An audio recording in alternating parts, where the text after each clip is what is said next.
Ayan.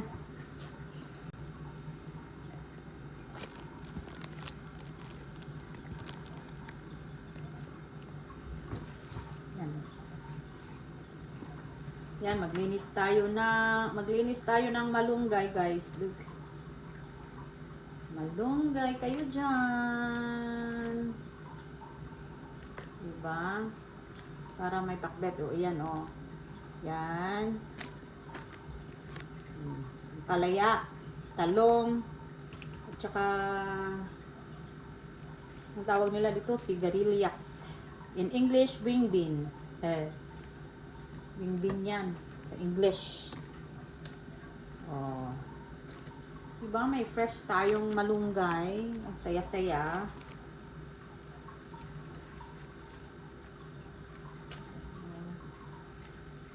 Medyo ano na siya, kaya ilagay ko na lang sa ano. Para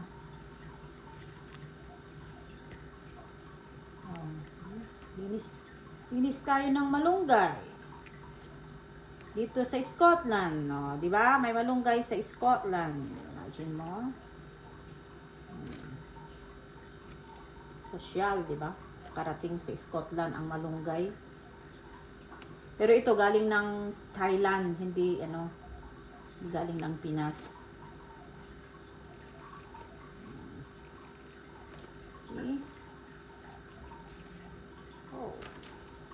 Madali na lang siyang ganito kasi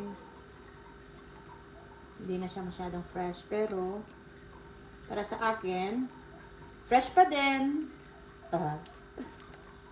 Ang saya.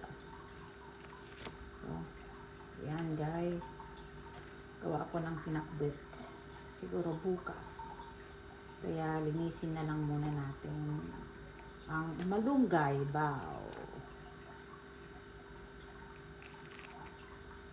Para ano na lang siya. Oh, diba?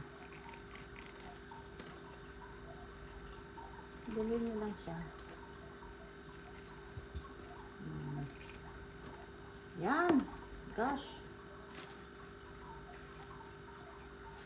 O, nahulog na nga yung mga ano niya, oh. Mga ibang mga dahon niya. Ilagay ko na lang sa ay, pulutin natin yun. Kasi binili natin yan. Parang gold lang. Oh my gosh. Lagay natin din eh. Diba? So, yan. Linis-linis ng malunggay. Siya guys, ang malunggay bao. Pang ko ng tinola bukas, tapos ko din sa pinakbet yung mga ito. Tsaka may sitaw din kami, may sitaw din dyan.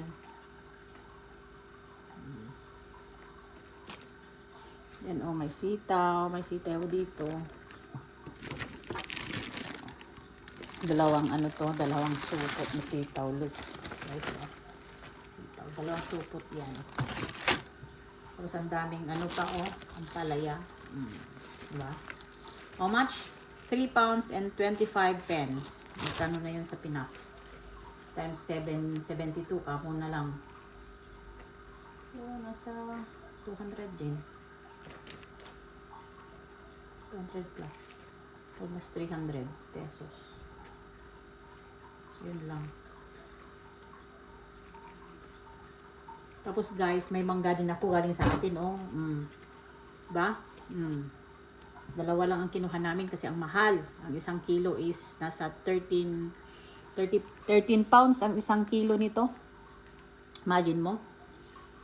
So, dalawa lang ang kinuha. Ito na yung namin, rice. Yun. Diba? Pulit-pulitin na lang natin yung niya. Yan. Oh. Bilis na lang, Bilis na lang pag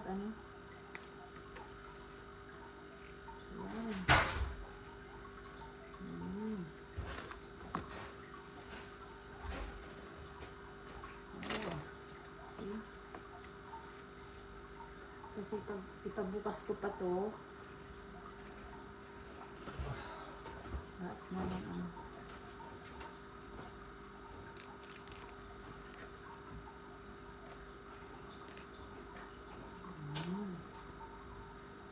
sarap pang tinola. Ang tinola ko, may papaya din ako dyan sa freezer. Finish ko lang yung papaya para hindi ano.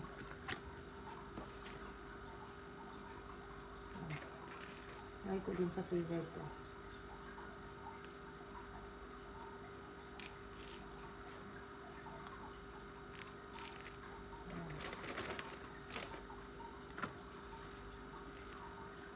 Yan lang naman guys.